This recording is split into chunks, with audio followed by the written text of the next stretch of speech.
आज क्या कहिएगा? बधाई। खेसारी जी अच्छा आरोप लगाया है कि 100 करोड़ रुपया अरे उनसे पूछिए, और वो जिनको देना है वो जाने, हम तो उस मैटर में है नहीं, तो हम क्या बताएंगे।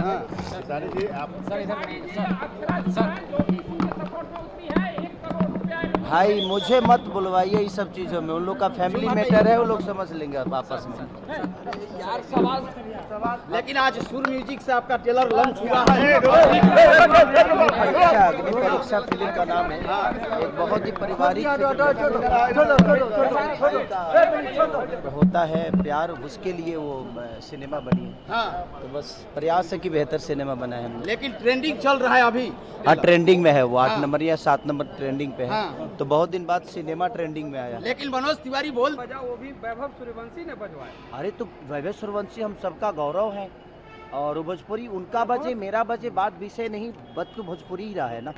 और वह भोजपुरी का नाम रोशन कर रहे वो हों, चाहे हमारे ईशान किशन जी हों, चाहे हमारे धोनी जी हों, चाहे मुकेश जी हों, चाहे जितने भी क्रिकेटर हमारे बिहारी और झारखंड के हैं, हम सब के लिए गौरव है। और हम चाहते हैं कि वो उन्हीं के गाना बजाएं। अब उनका गाना धरती पे बज रहा है, मेरा तो चांद पे बज रहा है, तो मैं क्या करूं। तो सही बात। क्या बंगाल में आप जाएंगे चुनाव प्रचार करने के लिए, जो बंगाल में चुनाव होने जा रहा है? अब देखिए, कोई बुलाएगा तो क्यों नहीं जाऊंगा। जिनसे अपना देखिए मेरा व्यक्तिगत जिससे संबंध होता है उसके लिए मैं हमेशा से जाता हूँ, चाहे वो बीजेपी में हो या वो आरजेडी में हो या किसी भी पार्टी में। पवन सिंह आप जिस शादी विवाह समारोह में आप गए थे उसमें पवन सिंह नहीं पहुंचे। जब अंकुश राजा से सवाल किया गया तो उन्होंने कहा कि मैं क्या करूं, इनविटेशन तो उन्हें दिया था, लेकिन खेसारी लाल पहुंचे शायद इस वजह से। नहीं, चुनाव में सहित वादा किए थे, उन्होंने वादा किया था कि 11 नहीं 21 बेटियों का शादी होगा।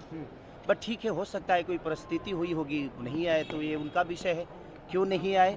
बट मुझे उन्होंने इनविटेशन दिया तो मुझे लगा जी नहीं यार, मैं सक्षम हूँ, कम से कम उन बच्चियों को इतना साहस कर रहे हैं वो दोनों भाई मिलके, तो हम भी एक कलाकार होने के नाते मुझे भी लगा कि मुझे भी उन बहनों को अपने तरफ से जो भी गिफ्ट हो सकता है मैं दे सकता हूँ। तो मैंने प्रयास किया और मैंने कोशिश की, और ऐसे बेहतर काम के लिए हमेशा से हर आदमी को कोशिश करना चाहिए। तेज प्रताप यादव ने आपके लेकर के कहा कि हमेशा सितारा ही नहीं रहेगा, आए और कहीं गए। ठीक है, देखिए सबसे वो सही बोल रहे हैं, हर आदमी स्टार हमेशा नहीं रहता है। हर आदमी चाहे जो मैं आजीवन स्टार रहूं तो संभव है नहीं। उनका भी कहना सही है कि हमेशा खेसारी स्टार नहीं रहेंगे। आज हैं, इनके जगह पे कोई पहले था, उसके बाद कोई आया, फिर मैं आया, मेरे बाद भी दुनिया है। ऐसा नहीं कि मेरे पे दुनिया आके ख़त्म होती है, तो दुनिया है और आना जाना लगा रहता है। और यही प्रकृति का खेला है कि दिन है तो रात होगी और रात है तो दिन होगा। अगर आज धूप है तो बरसात होगी, और बरसात खत्म होगा तो धूप भी होगा। एक आखिरी सवाल, अब बिहार में खुले में मीट मांस बिकना बंद हो गया। देखिए खुले में कुछ, यहाँ कुछ भी खुले में बंद हो जाता है, लेकिन अंदर तो सब कुछ चलता ही है, तब उसके लिए क्या कहिएगा। ये कोई बड़ा विषय नहीं है, ये तो सरकार का विषय है कि भाई वो लोग क्या बंद कराते हैं और क्या क्या चालू होता है, अब सबको पता है। तो ये सवाल ही नहीं है, क्योंकि खुला में तो हर चीज़ बंद है, लेकिन अंदर तो सब कुछ चालू है, तो बंद करने का कोई मतलब बनता नहीं है मुझे लगता है। पार्टी के नेता ने कहा कि शराबबंदी की समीक्षा होनी चाहिए, शराबबंदी को लेकर। बिल्कुल जी, क्या सॉरी, अरे शराबबंदी को लेकर मामले में जो लड़की मरी थी उसके परिवार वालों को धमकी मिल रहा है। मुझे लगता है कि सरकार को, क्योंकि देखिए सच पूछे कि जिस राज्य में बेटियां सुरक्षित नहीं है तो समझिए कि सरकार की लापरवाही कही जाएगी।